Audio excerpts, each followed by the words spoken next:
Bonjour à tous, heureux de vous retrouver sur le plateau de Paris Turf TV pour votre quotidienne reçue 5 sur 5, l'émission du Quintet Plus et du Top 5.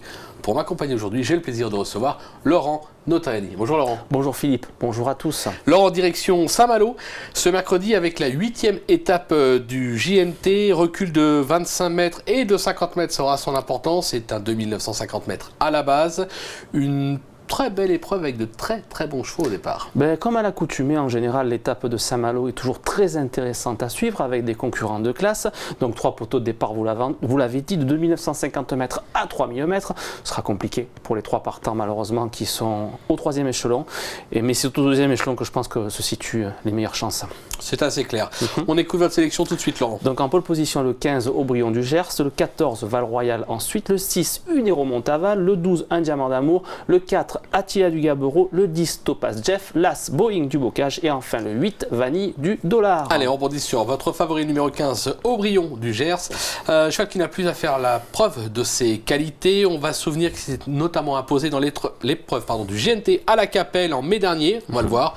Là, il rend 25 mètres, mais ça reste une base incontournable. Ça reste une base incontournable, d'autant plus que les pensionnaires de Jean-Michel Bazir, en tout cas 2 des 3 pensionnaires de Jean-Michel Bazir ce mercredi s'annoncent des plus redoutables. Ils sont déférés des 4 pieds tous les deux, donc on va s'attarder sur la candidature d'Aubryon du Gers, effectivement, qui a couru ferré le dernier coup au Sable d'Olonne, c'était le 21 juillet, en vue de cette épreuve, cette fois déféré des 4 pieds. C'est un score de 12 sur 15, dont 9 victoires, c'est effectivement un chiffre qui impose le respect. Comme vous l'avez dit, il ne débute pas dans ce circuit, il a remporté donc l'étape de la Capelle, c'était le 25 mai, la longue distance et la corde à droite, je ne m'inquiète pas du tout, c'est un modèle de tenue et c'est un concurrent qui ne l'a jamais amorcé dans un parcours. La corde à droite, à la limite, petit bémol, il manque un petit peu d'expérience corde à droite, mais il a quand même gagné à Vichy en 2013 et il a profité d'une telle forme que je pense qu'il va certainement poursuivre sur sa bonne lancée. Jean-Michel Bazir a remporté 2 des dernières étapes, des 7 dernières éditions de cette étape, pourquoi pas une 3e? Oui, c'est clair, c'est annoncé. Allez, on lui oppose le 14 Val-Royal, c'est tout simplement le tenant du titre du GNT 2015.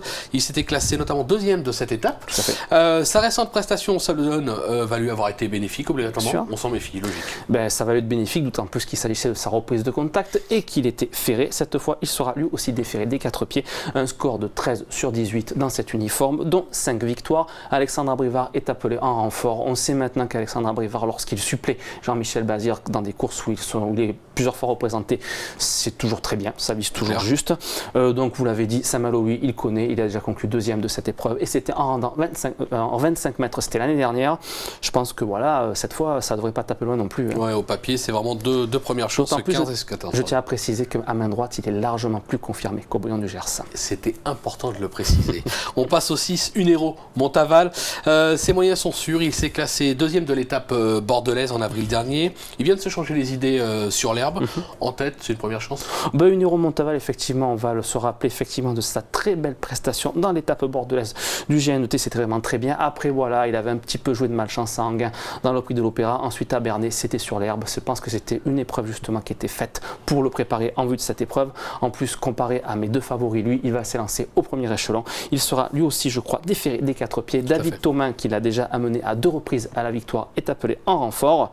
Lui aussi, je pense qu'il faut mieux l'avoir avec que contre soi. Au papier, c'est une base incontournable. D'ailleurs, on va écouter son entraîneur Fabrice Lercier. Carnot Lecomte a joué en téléphone, on l'écoute tout de suite. Fabrice Lercier, vous êtes également l'entraîneur avec Unero Montaval au départ du Quintet de Saint-Malo mercredi. Unero qui retrouve des conditions très intéressantes au premier poteau. Je pense que c'est une première chance, premier poteau. Je l'avais suivi, il n'était pas dans les 3. Il va être déféré, David le connaît, le cheval est parfait, donc sa place est dans les 3. Voilà, c'est court, mais c'est clair, net et précis. Sa place est dans les 3, vous l'avez mis en 3, ça tombe bien. On passe au 12, Un Diamant d'Amour, cheval qui évolue dans sa catégorie. Il a souvent brillé dans ce tournoi par le passé.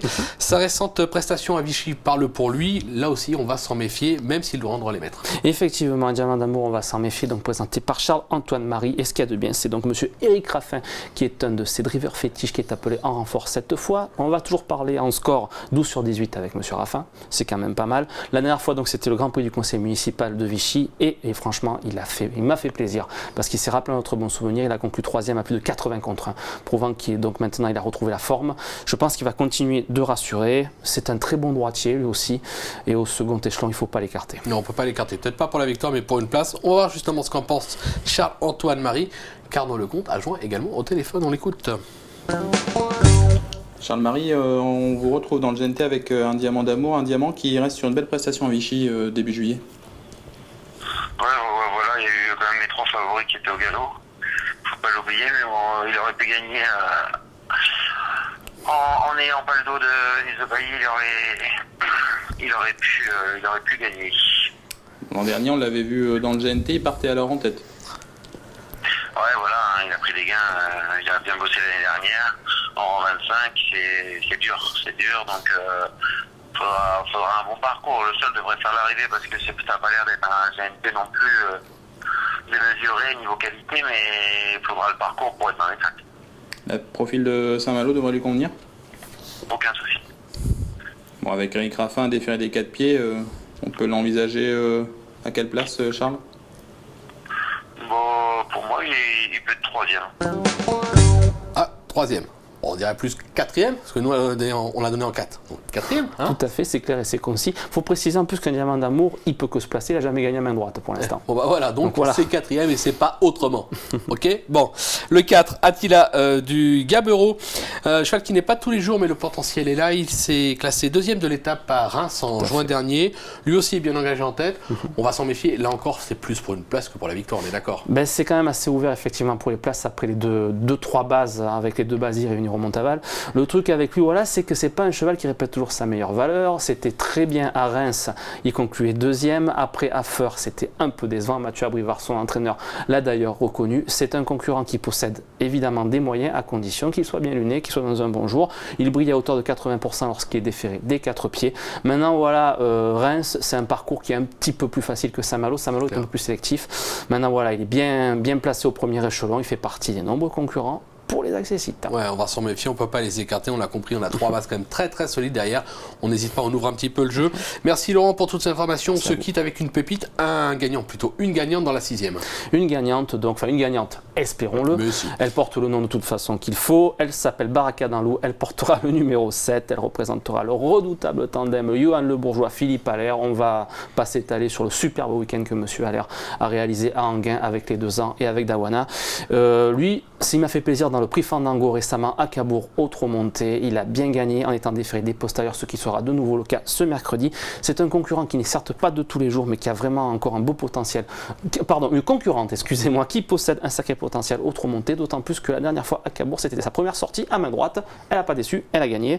Je pense qu'il faut lui faire confiance. Eh ben écoutez, vous savez quoi ?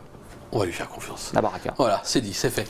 Merci Laurent pour toutes les informations. Merci à vous de nous avoir suivis. Bon jeu à tous et rendez-vous très vite sur le plateau. Au revoir. Merci, au revoir.